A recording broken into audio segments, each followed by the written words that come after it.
সুলভ চাচাতো বোনের সাথে জোর করে শারীরিক সম্পর্ক করে চাচাতো ভাই।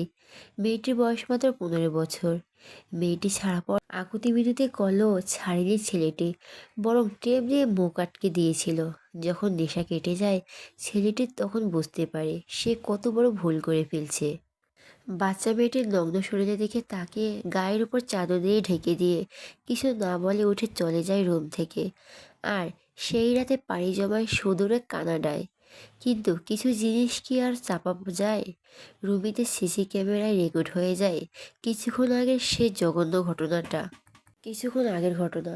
বিয়েবাড়ির চারদিকে আনন্দ উল্লাসে ভরপুর, গান বাজনা, লাইটিংয়ের আলো সারা বাড়ি জুড়ে। আজ চৌধুরী বাড়ির বড় ছেলে ঈশান চৌধুরীর বিয়ে। বিয়ে বাড়িতে মানুষের ভরপুর, তবে কারো কোনো ধারণা নেই এরপর কি হতে যাচ্ছে। দোতলার কর্নারে বিশাল রুমটা আজ অন্ধকারে ছেয়ে আছে। ঘরের মাঝে আলতো গোলাপি আলো জ্বলছে। সোফার উপর শুয়ে আছে সাদি। পুরো নাম সাদিকুল চৌধুরী সাদি। সাদির চোখ অসম্ভব লাল, শরীর তার অস্থির। আজ তার প্রেমিকের সাথে তার বড় ভাইয়ের বিয়ে হয়ে যাচ্ছে, এটা সে মেনে নিতে পারছে না। সাদির শ্বাস দ্রুত চলছে, গলা শুকিয়ে আসছে। সোফার পাশে খালি পড়ে আছে দুটো বিদেশি হুইস্কির বোতল। সাদির সারা শরীর কাঁপছে অজানা এক আগুনের উত্তেজনায়। মুখ দিয়ে বেরোচ্ছে এক অদ্ভুত গোড়ানি। নিজেই নিজেকে বোঝানোর চেষ্টা করছে সাদি। তখনই রুমের দরজা খুলে ঘরে প্রবেশ পিহু। পুরো নাম আদিবা চৌধুরী পিহু। পরনে লেহেঙ্গা। বিয়েতে মজা করেছিল সে, কিন্তু চাষির কথা শুনে উপরে আসে সাদিকে ডাকতে।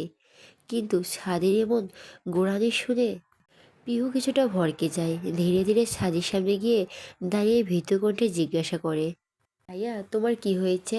সাদি টেনে টুনে চোখ খুলে উঠে বসে সোফার উপর। তারপর পিনপিন করে চোখ খুলে তাকিয়ে দেখে পিহু দাঁড়িয়ে। হুট করে পিহুকে জড়িয়ে ধরে। পিহু কেঁপে ওঠে। সাদির মুখ ঢেকেছে পিহুর পেটে।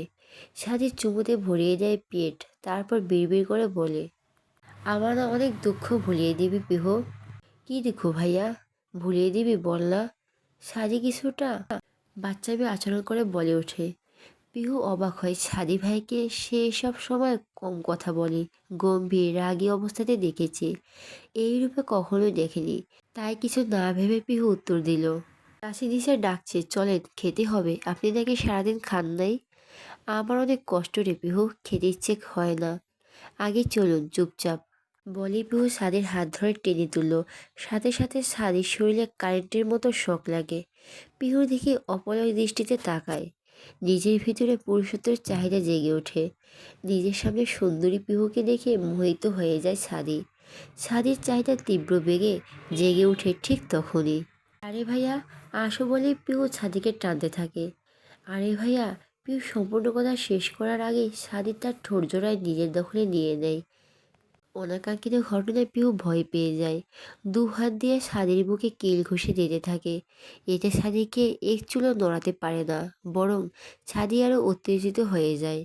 ঠোঁটের চুম্বন গভীর থেকে গভীর হচ্ছে। এক সময় সাদি পিহুকে ছেড়ে দেয়। সাথে সাথে পিহু জোরে জোরে দম দিতে শুরু করে।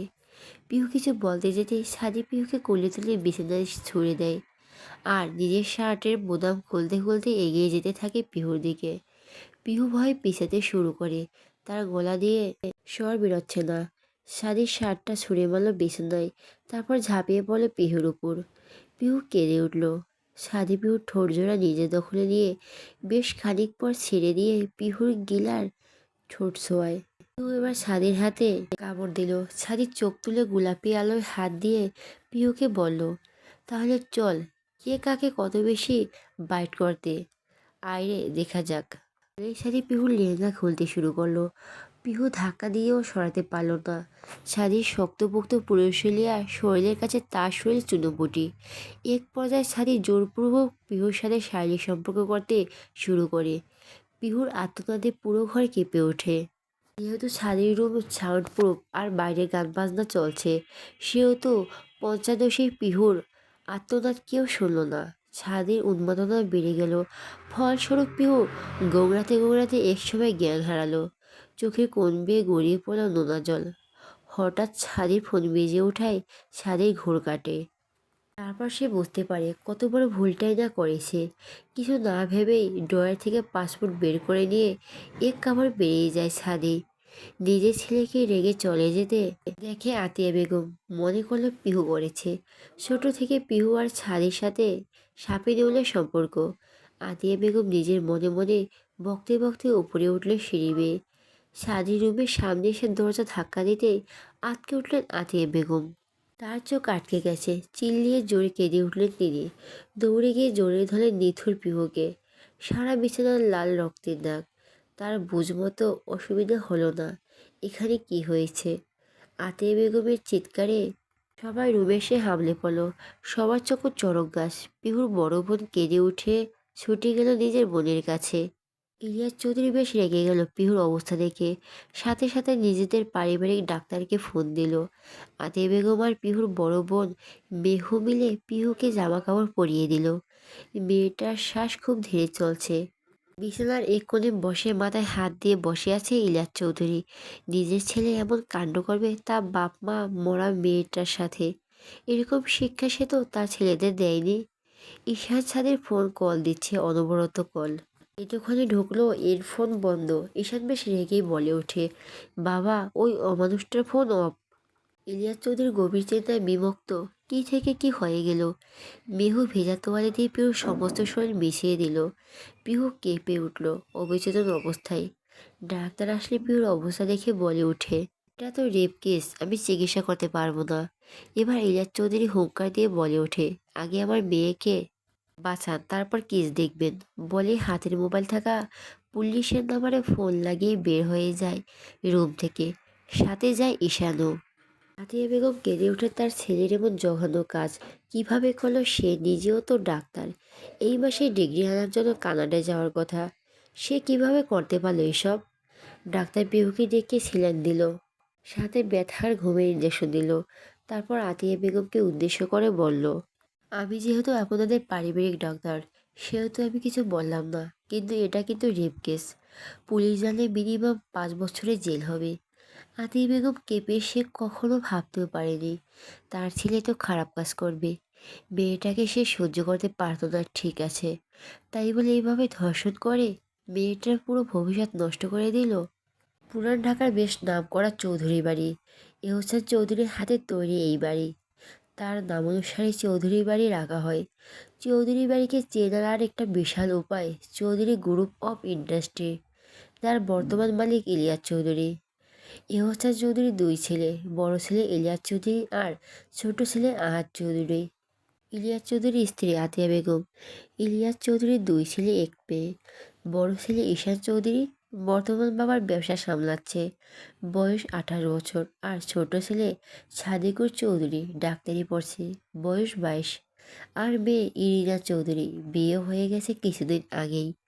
ইলিয়াস চৌধুরীর ছোট ভাই আহাদ চৌধুরী, স্ত্রী মাহিয়া খাতুন। আহাদ চৌধুরীর 2 মেয়ে 1 ছেলে। বড় মেয়ে মেহু চৌধুরী বিয়ে হয়ে কিছু বছর আগে বর্তমান ইন্ডিয়াতে থাকে। ছোট মেয়ে পিহু চৌধুরী, বয়স 15, দশম শ্রেণীতে পড়ে। আর ছেলে সাইম চৌধুরী। 4 বছর আগে গ্রামে ঘুরতে গেছিল তারা পুরো পরিবার। সেখান থেকে আসার সময় তাদের একটা গাড়ি খাদে পড়ে যায়। ফলে গাড়ির ভিতরে থাকা সকলেই মারা যায়। গাড়িতে ছিল আহাদ চৌধুরীর সাইম, এহসান চৌধুরী আর মাহিয়া খাতুন, আর আহাদ চৌধুরীর আম্মা ফাল্গুনী শেখ। সবাই সাথে সাথে হসপিটালে নিয়ে যাওয়া হয়। রাস্তায় যেতে যেতে আহাদ চৌধুরী ইলিয়াস চৌধুরীর হাত ধরে বলে, ভাই আমার মেয়ে দুটোকে দেখে রাখিস। তারপরে শেষ নিঃশ্বাস ত্যাগ করে ইলিয়াস চৌধুরীর কলিজা প্রাণ ভাই আহাদ। এই দিনে ধরে যায় চৌধুরী পরিবার থেকে 5টি প্রাণ। সেদিনের পর থেকে পুরো পরিবারটাকে আগলে রেখেছেন ইলিয়াস চৌধুরী। পিহুকে নিজের মেয়ের মতো করে ভালোবাসেছেন। মেহুকে ভালো পরিবারে বিয়ে দিয়েছেন। ছোট থেকে সাদি আর পিওর সম্পর্ক ভালো ছিল, কিন্তু হঠাৎ কি হলো জানে না। বিনা কারণে মারামারি বেঁধে যায় দুজনের। বর্তমানে মেহু গুছিয়ে নিয়েছে তার পাসপোর্ট, এর ভিসা শেষ, যেহেতু বিয়ে আর হচ্ছে না। এই ঝামেলায় সেও তো চলে গিয়েছে, তার আফসোস নেই। সে খুব জোর করলো পিহুকে নেওয়ার, তবে আতিয়া বেগম রাজি না। এক সময় হতাশ হয়ে বোনের কপালে চুমু খেলেন। তার নিষ্পাপ বোনটার সব শেষ। রাগের চোখে জল জল করে উঠল। আতিয়া বেগমকে জড়িয়ে মেহু কেঁদে উঠল। তার খুব একা লাগে, তবুও মেয়েদের আসল ঠিকানা শ্বশুরবাড়ি। তাই আর দেরি না করে পিওর খেয়াল রাখতে বলে রুম থেকে বেরিয়ে গেল বেহু গন্তব্যে এয়ারপোর্টে। মেন গন্তব্যে এয়ারপোর্টে ইলিয়াস চৌধুরী নিচে এসে মেইন গেটে থেকে বের হতে যাবে। ঠিক তখনই একটা ছেলে এসে দারোয়ানে তার সামনে, হাতে একটা খাম। ইলিয়াস চৌধুরী কিছু বলার আগেই ছেলেটি বলে ওঠে, ইলিয়াস চৌধুরীকে একটু ডেকে দিবেন। ঈশান এতক্ষণ কিছু না বলে পাশে দাঁড়িয়েছিল। এখন সে বেশ জোরে রাশভারী কণ্ঠে বলে উঠল, যার সাথে কথা বলছো তার কাছে তার খোঁজ করছো? ছেলেটি হতভম্ব হয়ে হাতের খামটি ইলিয়াস চৌধুরীর হাতে দিল। তারপর কাঁপা কাঁপা কণ্ঠে বলল, সাদি ভাই পাঠিয়েছে। ঈশান ছেলেটির কলার চেপে ধরল। ছেলেটির ভয়ে জান বেরিয়ে যায়। অবস্থা দেখেই বুঝতে পেরেছে এরা সব রেগে আছে। ঈশান বেশ কঠিন কণ্ঠে বলল, ঈশান, সাদি কই? ছেলেটি, ভাই তো একটু আগে একটা আমার হাতে দিয়ে বললেন দিয়ে আসতে আপনাদের কাছে। ঈশান, তুই সাদির ভাই বলছিস, তাহলে আমাদের চিনিস না কেন? ছেলেটি, আসলে ফারুজু আপুর সাথে সাদি ভাইয়া প্রেম করতো, আর আমি ফারজু আপুর বাড়ির পাশেই থাকি। এবার ইলিয়াস চৌধুরী আর ঈশান দুজনেই চমকে গেল।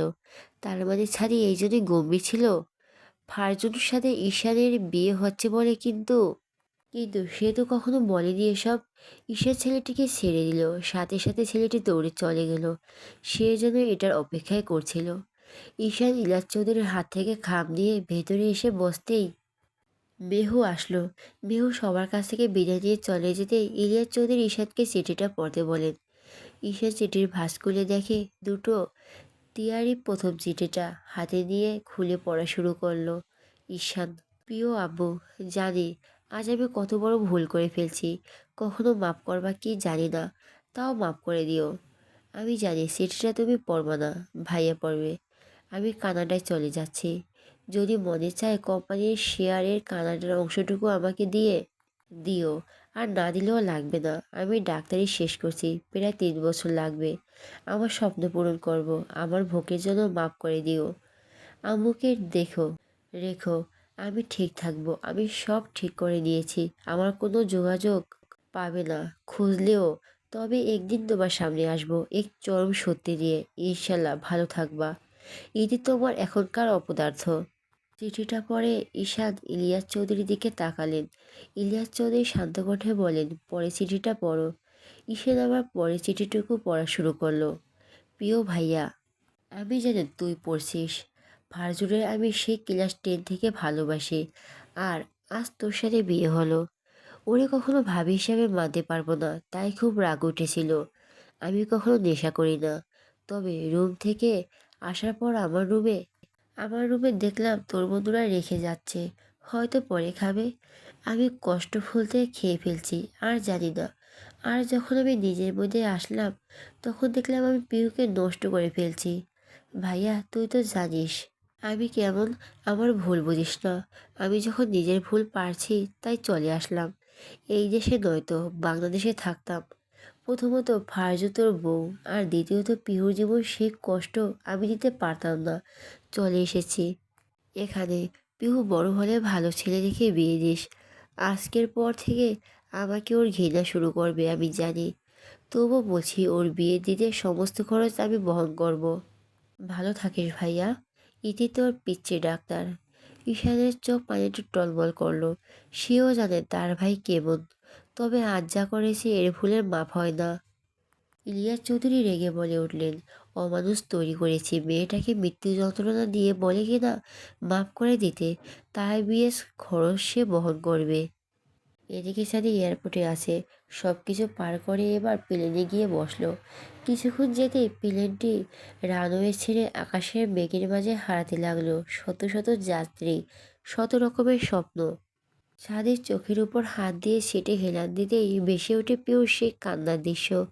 সাদির তড়িৎ বেগে চোখ খুলে, তারপর বিড়বিড় করে বলে, সরি রে পিহু, আমি অনেক বড় অন্যায় করে ফেলছি। তবে একদিন আমি ফিরবো। তোর জীবন থেকে হারানোর সব কিছু বদলা নেব। তুই আমার ঘৃণার খাতায় রেখে হলেও মনে রাখিস। সাদি দীর্ঘশ্বাস ছাড়ল। আজ থেকে তার নতুন করে জীবন শুরু। পিহুর মুখটা সবসময় ভাসছে তার মনে। সাদি এক দৃষ্টিতে সিদের পাশে জানালার দিকে তাকালো। রাতের আকাশে চারদিক অন্ধকার। সাদির চোখের উপর হাত রেখে ঘুমিয়ে গেল। ভালোবাসা শুধু চার অক্ষরের শব্দ নয়, এতে মিশে থাকে শত শত অনুভূতির জীবনের রাজ্য। সব সময় এই ভালোবাসা নামক অনুভূতি প্রকাশ করা যায় না, বা প্রকাশ করতে গেলেও বিবেক বাধা দেয়। দুই বেরু দুই জীব কি করে এক হতে পারবে? ভালোবাসার সৃষ্টি হবে তাদের হৃদয়ে। একজনের মনে যখন ভালোবাসার ফুল ফুটে উঠেছে, প্রিয় মানুষকে নিজের করে দেওয়ার তাড়নায় অপর পাশের মানুষটা ঠিক তার থেকে দ্বিগুণ ঘৃণা নিয়ে বেঁচে আছে। কিছু মানুষের কাছে ভালোবাসা নিতান্তই তুচ্ছ, আবার কিছু মানুষের কাছে ভালোবাসা মানে নতুনভাবে বেঁচে থাকার অনুপ্রেরণা। ভালোবাসা আসক্তি থেকে কারো কারো কাছে ভয়ঙ্কর রূপ নেয়। কেউ বা আবার ভালোবাসার অভিনয় করে নিজের পুরনো শত্রুতার কারণে রিভেঞ্জ নেয়। এইসব বিদেশি কালচারের সাধারণ বিষয়, তাকে বাঙালিদের কাছে ভয়ানক ব্যাপার। যেহেতু কথার মাঝে আরও একটা অনুভূতি আছে, সেটা এক প্রকার একতরফা ভালোবাসা বা অনসাইড লাভ। সবার মনে একটা ভালো থাকার অনুভূতি থাকে। দেখতে দেখতে কেটে গেছে 3টি বছর। বদলে গেছে যাবতীয় সময়ের সব। চৌধুরী বাড়ির পরিস্থিতিও বদলে গেছে। যে ইলিয়াস চৌধুরীর কথায় পুরো চৌধুরী বাড়ির মানুষ কাঁপত, সেই ইলিয়াস চৌধুরী আজ বিছানার সজ্জা। আগের মতন নেই চৌধুরী বাড়ির সাজসজ্জা। বাড়িটা কেমন মনমরা হয়ে গেছে। প্রায় 2 বছর আগে ঈশান বউ নিয়ে কোম্পানির 50% শেয়ার নিয়ে আলাদা হয়ে গেছে। এদিকে এতদিন সাদির সাথে কারো যোগাযোগ ছিল না। হঠাৎ 1 সপ্তাহ আগে যোগাযোগ হয়। সাদি নিজের বাবার এমন করুণ কথা শুনে সাথে সাথে 2 দিনের মধ্যে কানাডা ভিসা রেডি করে দেয়। সেই ছোট্ট পিহু এখন 18 বছরের যুবতী। অষ্টাদশী হৃদয়ে প্রথম প্রেমের ছোঁয়া লেগেছে কেবল। 2 বছর আগে যখন ঈশান বাড়ি থেকে চলে যাচ্ছিল, তখন ইলিয়াস চৌধুরী স্ট্রোক করেন। কিন্তু ঈশান একবার পিছু ফিরে তাকাননি। নিষ্ঠুরের মতো বাড়ি থেকে চলে গিয়েছিল। পিছনে রেখে গেছিল অসুস্থ বাবা, অসহায় মা আর ছোট্ট পিহুকে। ইলিয়াস চৌধুরী সেদিন থেকে দুর্দিন শুরু হয়।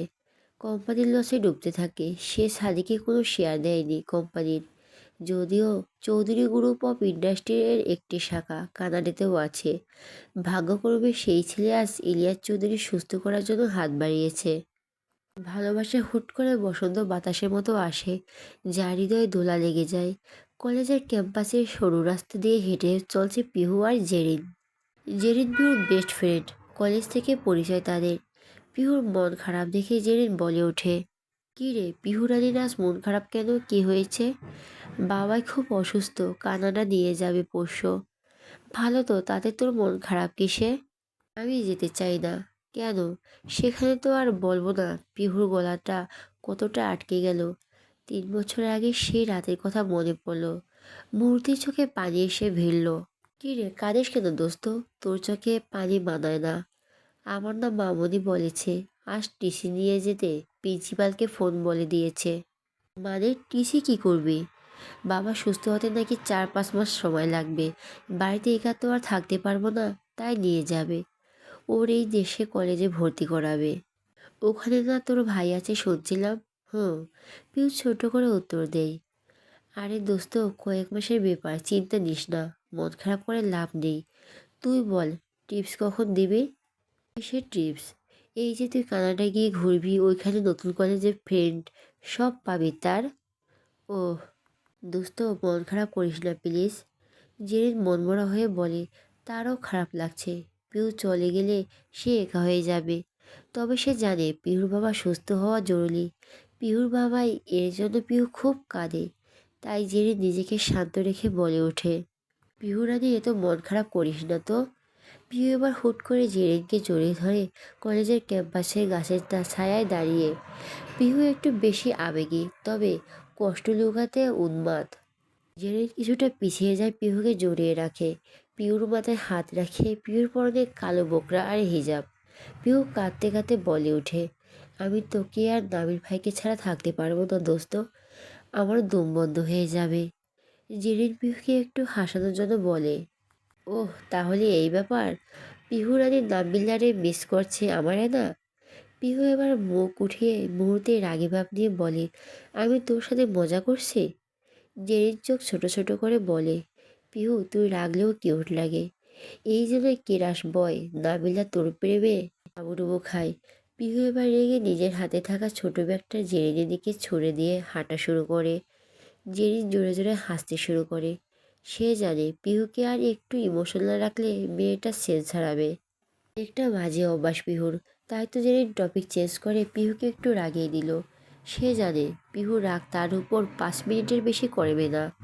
তাই সে পিহুকে প্রিন্সিপাল রুমের দিকে যেতে দেখে সেও পিহুকে ডাকতে ডাকতে তার পিছু দিল। আতিয়া বেগম জরুরি সব জিনিস এক এক করে গুছাচ্ছেন। ইলিয়াস চৌধুরী এতদিনের সুচিকিৎসার অভাবে কথা বলা অফ করে গেছে, শুধু তাকে থাকে। এটুকু ডাক্তার বলেছে বিদেশে নিয়ে যেতে, ভালো কোনো ডাক্তার দেখাতে। আতিয়া বেগম নিজেদের জন্য দুটো লাগেজ গুছিয়ে জরুরি ডাক্তারি রিপোর্ট সব ফাইলে পুরে রাখলেন। তারপর ইলিয়াস চৌধুরীর মাথার কাছে টুল নিয়ে বসলেন। ইলিয়াস চৌধুরী সাদরে সিলিংয়ের দিকে তাকিয়ে আছে। এক দৃষ্টিতে তোকে মায়া। আতিয়া বেগম তার হাত ইলিয়াস চৌধুরীর হাতের উপর রাখলেন, তারপর ডাকলেন, শুনছ? ইলিয়াস চৌধুরী চোখ টেরা করে তাকালেন। আতিয়া বেগমের মাথা কাত করে দিনদোল। তারপর আতিয়া বেগম ইলিয়াস চৌধুরীর হাত ধরে উঁচু করে একটা চুমু খেলেন। তারপর বলে উঠলেন,